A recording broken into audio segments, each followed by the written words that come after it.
Cricket বিশ্বের অন্যান্য দেশগুলোর ফ্র্যাঞ্চাইজিগুলো যেখানে নিজ নিজ দেশের নাম উজ্জ্বল করছে, সেখানে সময়ের সাথে সাথে বিপিএল এর প্রতিশব্দ হয়ে উঠেছে বদনাম। ফিক্সিং অনিয়মের অভিযোগে বিপিএল যেন দুর্নীতির অভয়ারণ্য।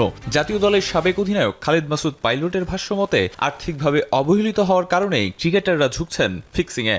বিপিএল আমার কাছে মনে হয় বিগত বছরে লাস্ট 2-1 বছরে খুব খারাপ পর্যায়ে চলে গেছি। ব্র্যান্ডিং ভ্যালু আমরা হারিয়ে ফেলেছি, যে জায়গাটা খুবই বড় একটা বদনাম তৈরি হয়েছে। বিশেষ করে গত বছর, তার আগের বছর খুব একটা ক্লিয়ার খেলা হয় না, যেটা খুবই মানুষের কাছে সন্দেহের তালিকায় চলে আসছে। আর্থিকভাবে কিন্তু অনেক লস। আমি কাছে মনে হয় এত বড় একটা ইভেন্ট, এত বড় দামি খেলা, প্লেয়াররা খুবই একদম স্বল্প পরিমাণ, অল্প, যারা বিশেষ করে সি ক্যাটাগরি, ডি ক্যাটাগরি আছে, এই ক্যাটাগরিতে ফাইন্যান্সিয়ালি তারা খুবই নেগলেক্টেড আমার কাছে মনে হয়, যে লেভেলে খেলা হয়।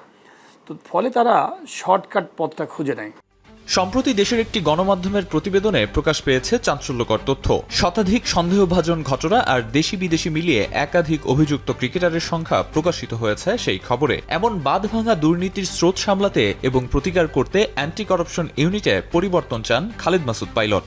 আপনার ড্রেসিং রুমে ইজি অবাধ যাতায়াত, হোটেলে অবাধ যাতায়াত, ড্রেসিং রুমে অবাধ যাতায়াত, এই জিনিসগুলোকে কিন্তু আপনাকে খুব টাইট করতে হবে, যেন একটা কাক পক্ষী না ঢুকতে পারে। যেগুলো নিয়ম আছে বিদেশি আইসিসিতে যেমন হয় ওয়ার্ল্ড কাপের সময়, ঠিক ওইরকম করতে হবে। আপনি এখনকার যুগে একটু ফাঁক মানে আপনি বেরিয়ে যাবে, তো সেই রকম প্ল্যান করতে হবে এবং তাদেরকে ফ্রিডম দিতে হবে, যেন কেউ ইন্টারফেয়ার করতে না পারে। তাদের রুলসটা যেন তারা একদম 100% ইমপ্লিমেন্ট করতে পারে, কোনো দলীয় কারণে যেন তারা প্রভাবিত না হতে পারে।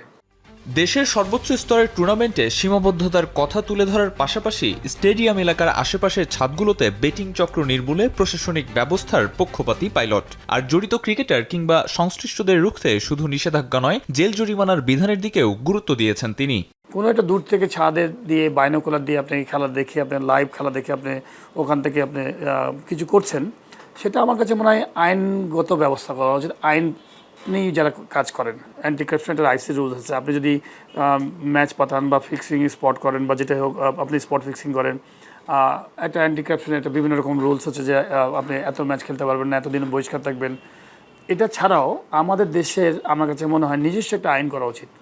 ক্রিকেট বোর্ডের ম্যাক্সিমাম পানিশমেন্টে যাওয়া উচিত। শুধুমাত্র 2 বছর আপনি সাসপেন্ড করলেন, 3 বছর সাসপেন্ড করলেন, তা না। এমন যদি ফাইন্ডিংস পান যেটা আমাদের ক্রিকেটকে কলঙ্ক করবে, আপনি হয়তো আইনিভাবে বা সরকারের পক্ষ থেকে তাদের হয়তো ম্যাক্সিমাম যেন একটা ধরনের, আমি মনে করি যে জেল থাকা উচিত বা এরকম থাকা উচিত, যে না 5 বছর, 6 বছর, 7 বছর জেল, বিকজ তুমি আমার এই ডিপার্টমেন্টকে কলাপস করছো।